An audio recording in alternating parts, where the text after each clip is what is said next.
সবাই আমার হাতে একটা ব্যাগ দেখতে পাচ্ছেন। ব্যাগটার মধ্যে একটা মাছ আছে 6 কেজি ওজন।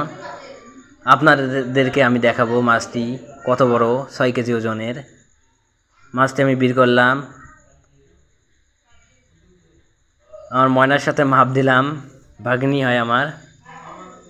দেখি মাছটি একটু বড়, হাতে নিলাম, ওজন 6 কেজি। আমার ময়না খুশি মাছটি দেখে, বারবার বোলাতে যায়। মাছটি একটু ছবি তুলে নিলাম ময়নাকে দাঁড়িয়ে, হাতে নিলাম আরেকবার, কিন্তু আমি এটা খাই না। এই মাছ আমি পছন্দ করি না, দুঃখিত।